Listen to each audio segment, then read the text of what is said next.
ఆంధ్రప్రదేశ్ ఉప ముఖ్యమంత్రి పవన్ కళ్యాణ్ గారి సతీమణి అన్నా లెజినోవా గారు తిరుమల తిరుపతి వెంకటేశ్వర స్వామి వారిని దర్శించుకోవడం జరిగింది.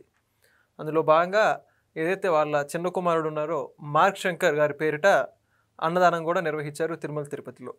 ఇదే అంశానికి సంబంధించి పూర్తి వివరాలు తెలుసుకునే ప్రయత్నం చేద్దాం. మనతో ఉన్నారు senior journalist doctor Kanakadurga Vadlamani గారు. మేడం నమస్కారం అండి. నమస్తే అండి. ఇప్పుడు అన్నా లెజినోవా గారు పవన్ కళ్యాణ్ గారి సతీమణి ఆవిడ తిరుమల తిరుపతి వెంకటేశ్వర స్వామి వారిని దర్శించుకొని తలనీలాలు సమర్పించి పూర్తిగా ఒక సాంప్రదాయ పద్ధతిలో పూజా కార్యక్రమాలు ఇవన్నీ కూడా నిర్వహించడం జరిగింది. తర్వాత వెంటనే వాళ్ళ చిన్న కుమారుడి పేరిట అన్నదాన కార్యక్రమం కూడా నిర్వహించారు. మొత్తం ఈ అంశానికి సంబంధించి మీరే ఉంటారు. అన్నా లెజినోవా గారు ఒక తల్లిగా కొడుకుకి అలాగా జరిగేసరికి ఒక ఆపద వచ్చేసరికి ఆవిడ మొక్కుకున్నారు వెంకటేశ్వర స్వామికి. అంటే ఆవిడ క్రిస్టియన్ కదా, వెంకటేశ్వర స్వామికి ఎలా మొక్కుకున్నారండి అని మీరు అడగచ్చు. అంటే ఆవిడ పవన్ భార్య కాబట్టి పవన్ ద్వారా అన్నీ తెలుస్తాయి కదా. ఇప్పుడు హిందూ సంప్రదాయాలు ఆవిడకి తెలుసు. ఆవిడ చీర కట్టుకుంటారు, ఆవిడ నల్లపూసలు వేసుకుంటున్నా చూసాం, మనం బొట్టు పెట్టుకోవడం చూసాము. అంటే ఆవిడ రెండు పద్ధతులు పాటిస్తూ ఉండొచ్చు, అదే ఆవిడ వ్యక్తిగతం. ఇకపోతే ఇవాళ ఆవిడ అంటే తిరుమల చేరుకుని సుప్రభాత సేవలో పాల్గొన్నారు ఆవిడ. తర్వాత తలనీలాలు ఇచ్చారు. ఈ తలనీలాల మీద వైసీపీ వాళ్ళు రకరకాల మీమ్స్ చేస్తున్నారు. దీని మీద చాలా కమెంట్స్ చేస్తున్నారు వాళ్ళు సోషల్ మీడియాలో. అది చాలా తప్పు అంటాను నేను. ఇప్పుడు ప్రతిదానికి ఒక హద్దు ఉంటుందిగా. మీరు వెక్కిరించడానికైనా కించపరచడానికైనా ఒకళ్ళని బాధ పెట్టడానికైనా ప్రతిదానికి ఒక లక్ష్మణ రేఖ ఉంటుంది. కానీ వీళ్ళు దాన్ని దాటేశారు వైసీపీ వాళ్ళు. అంటే వైసీపీ సోషల్ మీడియా అనేది ఏ రకంగా తయారైందంటే మానసికంగానే కాకుండా మనిషిని తూట్లు పొడిచేలాగా. అంటే మాకు నువ్వు నచ్చకపోతే నిన్ను మామూలుగా కాదు నీ పని చెప్తావు అన్నట్టుగా బిహేవ్ చేస్తున్నారు. అంటే వాళ్ళకి అద్దు అదుపు లేదండి. అంటే జగన్మోహన్ రెడ్డికి ఒక పైశాచిక ఆనందం అని మనకు అర్థమవుతుంది. అయితే అన్నా లెజినోవా ఎలా వెళ్ళగలిగారు తిరుమల? ఆవిడ క్రిస్టియన్ కదా అంటారు మీరు. అన్నా లెజినోవా అందుకనే ఆవిడ డిక్లరేషన్ మీద సంతకం పెట్టారు. అంతకుముందు అన్నా లెజినోవా కూతురు అంటే పవన్ కళ్యాణ్ కూతురు కూడా ఆ డిక్లరేషన్ మీద సంతకం పెట్టింది. తండ్రి దగ్గరుండి పెట్టించారు.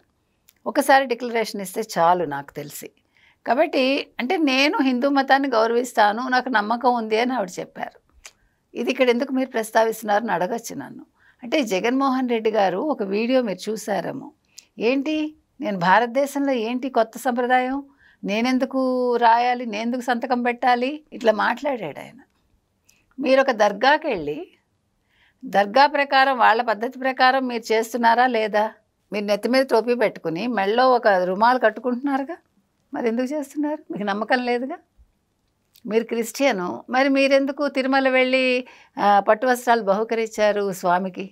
ఇవ్వకూడదు కదా. నేను చెయ్యను, నాకు నమ్మకం లేదంటే గొడవ లేదుగా.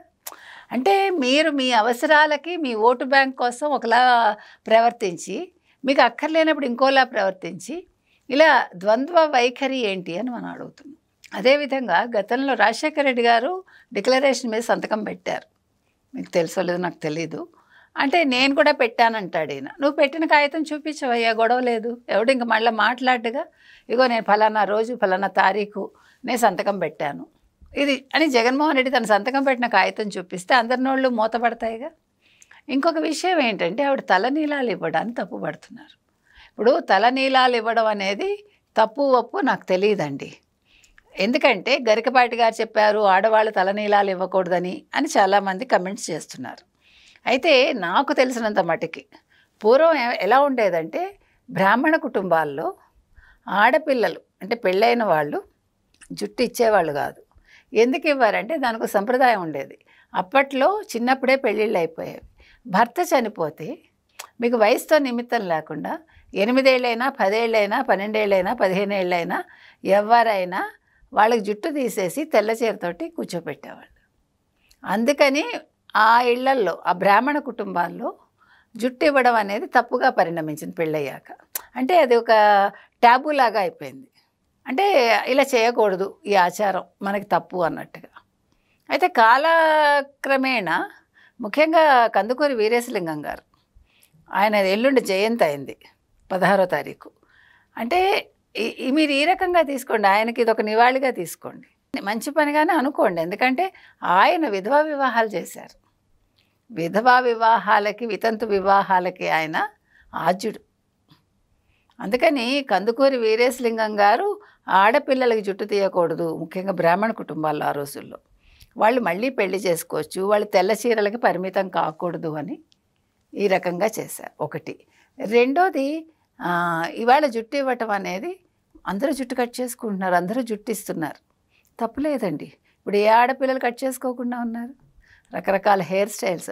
ఒకప్పుడు తల అంటే తల విరబోసుకోవటం తప్పుగా ఉండేది, ఇప్పుడు అది ఫ్యాషన్ అయిపోయింది. కాలానుగుణంగా మార్పులు వస్తాయి ఫ్యాషన్లలో, అలాగే ఇందులో కూడా వచ్చింది. ఇన్ని తప్పులేంది ఆవిడ జుట్టు ఇవ్వటం తప్పు ఎందుకు అవుతుంది? ఇప్పుడు వెంకటేశ్వర స్వామికి అత్యంత ప్రీతికరమైంది ఏది? తలనీలాలేగా.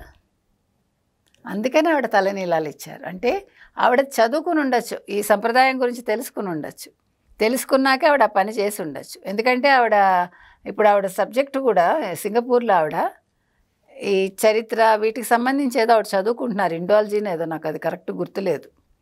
అంటే ఆవిడ తెలుసుకుంటున్నారు చాలా విషయాలు. సో అందులో భాగంగా ఆవిడ తెలుసుకుని ఉండొచ్చు. అయినా అది ఆవిడ వ్యక్తిగతం అండి. ఆవిడ జుట్టు ఇస్తారా జుట్టు ఇవ్వరా దాని గురించి మీరు అసహ్యంగా మాట్లాడి మీమ్స్ చేసి ఈజ్ ఇట్ నెససరీ? ఇప్పుడు ఆవిడ 17 లక్షలు వెంగమాంబ అన్నదాన దీనికి ఇచ్చారు, మరి అది కూడా తప్పు పడతారా మీరు? ఆవిడ వడ్డీ ఇచ్చారు కొడుకు కోసం, అది కూడా తప్పు పడతారా? అది కూడా తప్పు పడతారా మీరు? కాదు కదా. నేను అనేది వైసీపీ వాళ్ళకి ఏం చెప్తున్నామంటే, ముఖ్యంగా జగన్మోహన్ రెడ్డి గారికి, దయచేసి మీరు ఇవన్నీ గమనించుకోండి. మీకు తెలిసి జరుగుతున్నాయో తెలియక జరుగుతున్నాయో మాకు తెలియదు. దీనివల్ల మీకు చాలా నష్టం జరుగుతుంది, ఇప్పటికే చాలా నష్టం జరిగింది మీకు.